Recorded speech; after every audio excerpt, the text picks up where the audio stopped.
Joining us today is Paul Heithersay, Deputy Chief Executive, Resources and Infrastructure, Executive Director, Minerals and Energy Resources, who'll be speaking at Mining South Australia, which takes place on the 30th of November to 1st of December 2010 in Whyalla. Hello Paul, thanks for joining us. How are you going? How's South Australia's resources sector faring in comparison with other states? Well, South Australia has a rapidly growing mining sector. I guess it's behind Queensland and Western Australia in terms of size, but the growth path is significant. Already, South Australia exports something like almost 40% of Australia's copper production. We've got 40% of the world's uranium sitting here, largely at Olympic Dam, and we've got the richest zircon deposits in the world. So I guess the future of mining is ahead of us now, and things are looking pretty good. And what are some of the major development plans for SA's minerals and energy sector over the next 12 months? Well, we've been saying for some time that we expect to have 16 mines in either production or construction by the end of the year, and that will include a copper mine and a uranium mine and some iron ore mines, we hope. But we also have another 30-odd projects in our project pipeline. So these are projects that are either going through scoping studies, pre-feasibility studies, or in fact are in the sort of planning process. So and so there'll be a number of new projects coming on stream next year.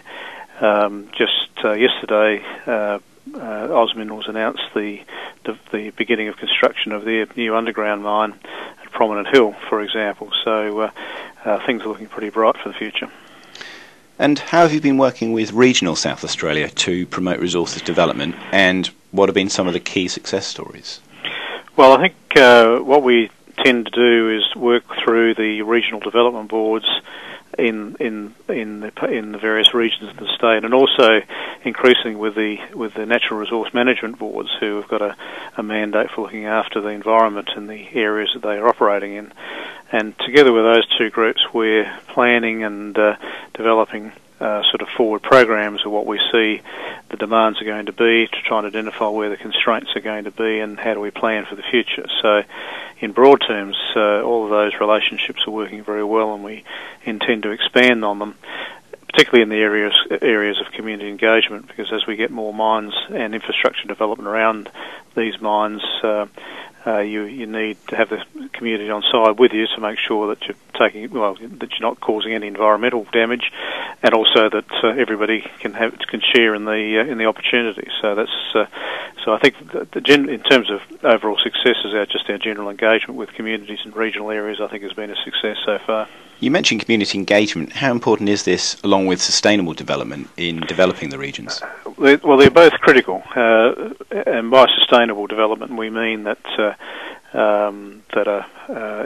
region has if a mine comes to an area, that it doesn't impact, say, the groundwater supply in some areas, or it doesn't impact on native veg in other areas. So each mine is a bit different, and community engagement is tied up with that, because as you develop your plans going forward, and what does the community regard as important, is a critical part of the mining lease application process.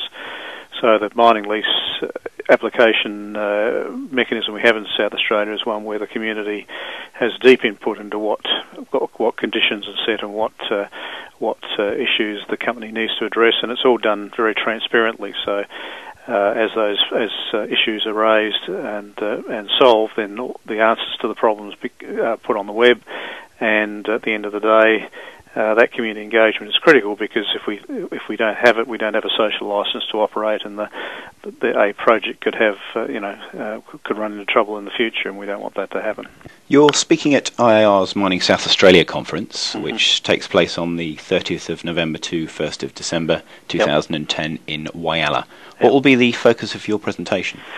Well, traditionally I use the Whyalla conference, which is a great conference for regional South Australia, we can talk about the projects that are in the pipeline and what some of the issues are going forward. But importantly, I think we can talk more specifically about what's happening on the Eyre Peninsula in that area in particular.